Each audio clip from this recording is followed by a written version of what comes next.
La principal preocupación sobre la transparencia de las elecciones del 28 de julio en Venezuela radica en la falta de garantías sobre un proceso justo y libre.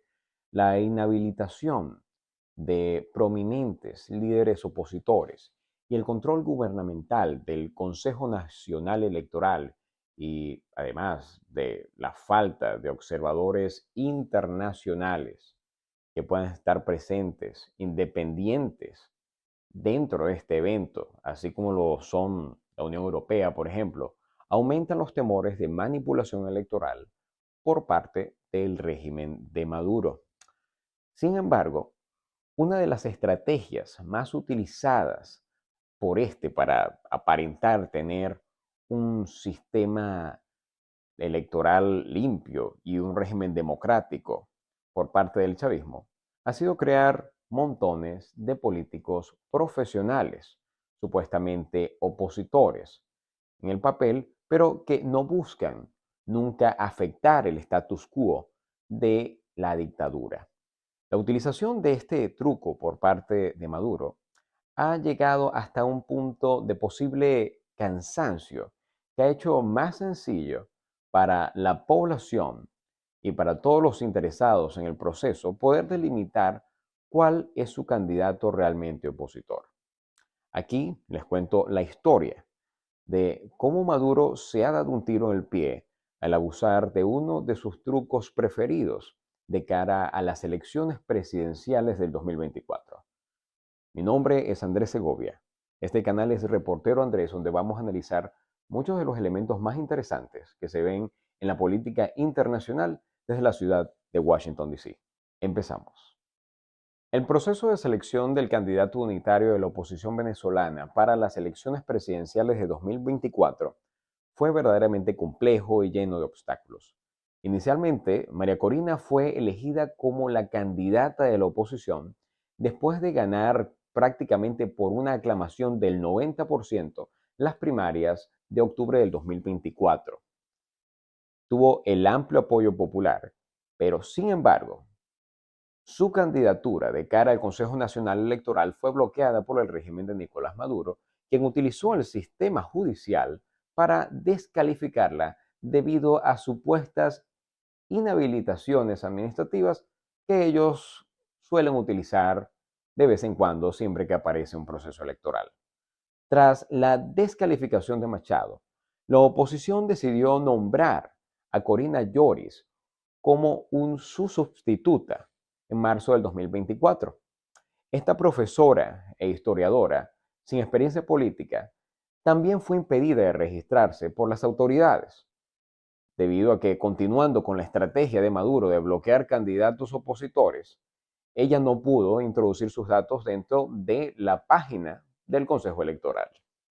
Ante esta situación, la oposición se vio obligada a buscar otro candidato y este ya estaba dentro de la tarjeta como un candidato tapa, que en realidad no esperaba ser elegido. Este es Edmundo González Urrutia. Fue elegido como el candidato unitario. Así, González, un diplomático de carrera y ex embajador de Venezuela en varios países, sin ninguna experiencia en cargos de elección popular, aceptó la nominación tras la insistencia de la oposición y el apoyo de María Corina Machado. Aunque inicialmente estuvo reacio, González asumió el papel con el objetivo de unificar a la oposición y enfrentar a Maduro en las presidenciales programadas para el 28 de julio.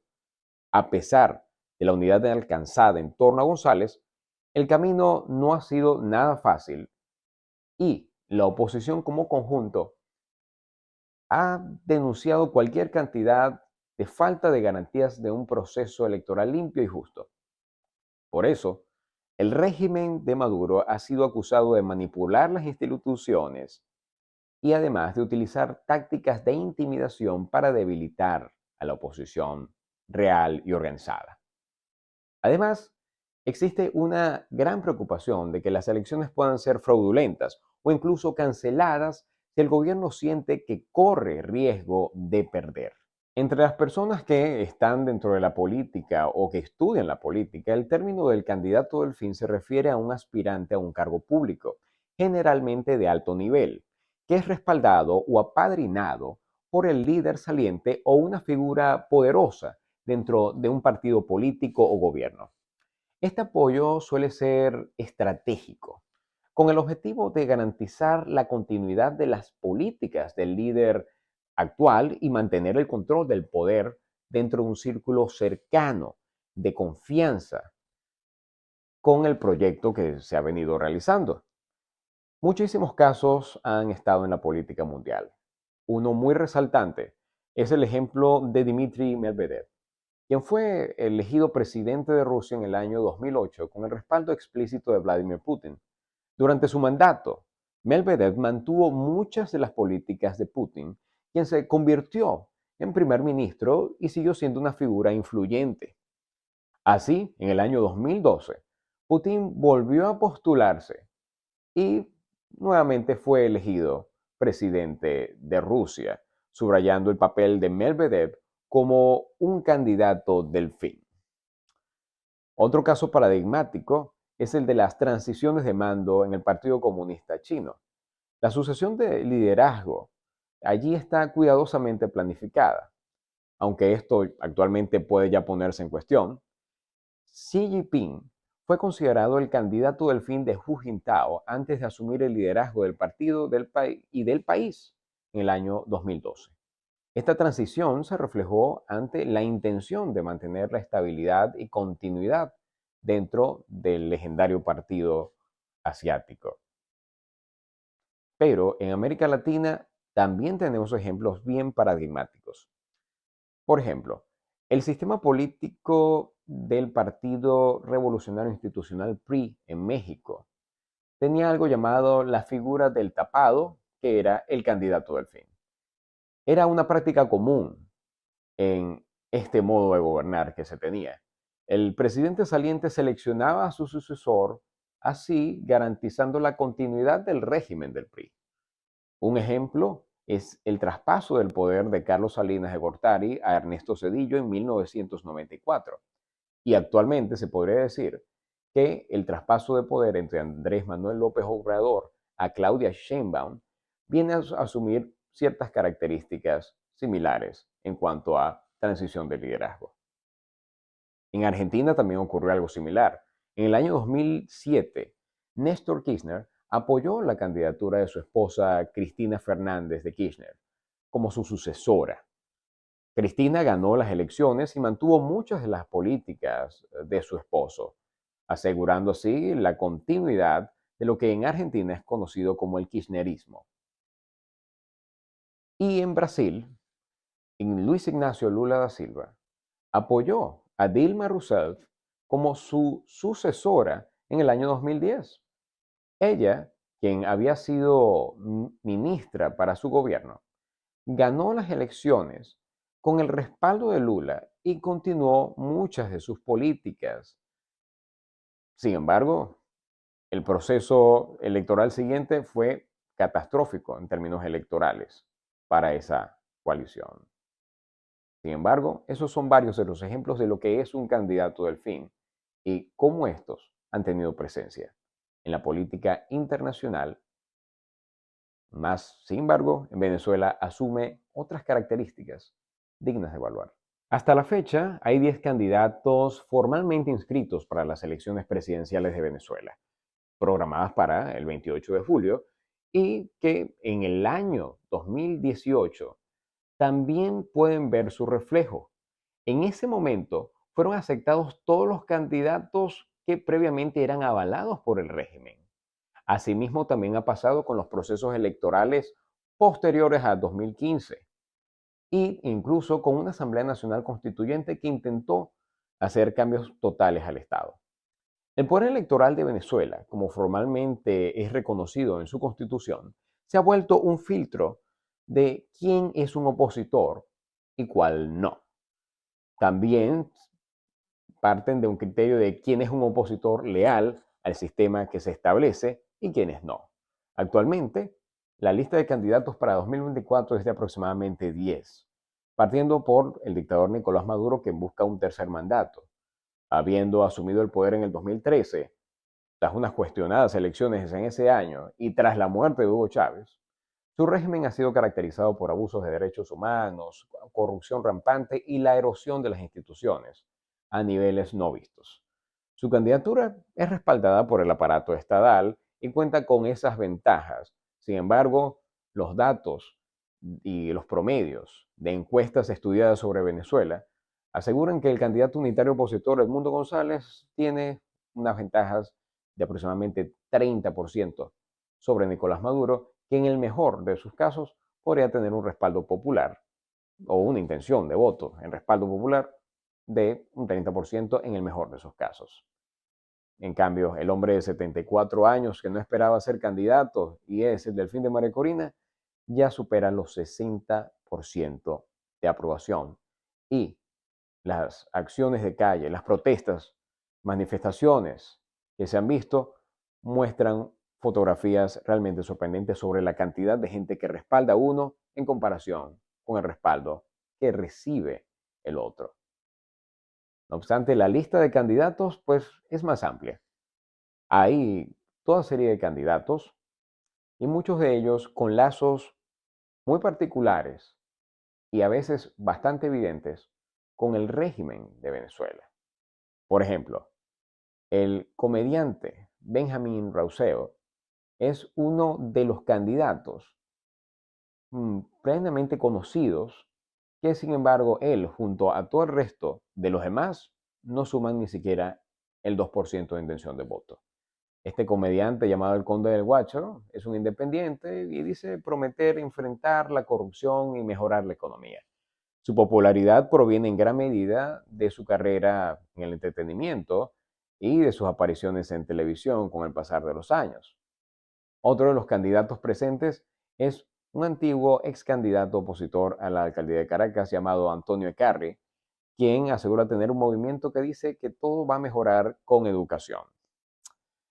Y también aparecen viejos conocidos de la política venezolana que siguen siendo muy cuestionados también, como es el caso del exalcalde de Caracas, Claudio Fermín.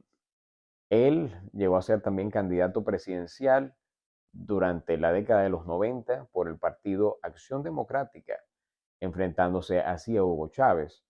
Sin embargo, ahora con un partido llamado Soluciones, Fermín ha sido un crítico suave de Maduro y también ha abogado por soluciones negociadas, según él, necesarias para poder salir de la crisis del país. Su candidatura es percibida como menos confrontativa que la de cualquier otro candidato. También llama la atención la presencia de Javier Bertucci, un pastor evangélico y líder del Partido del Cambio.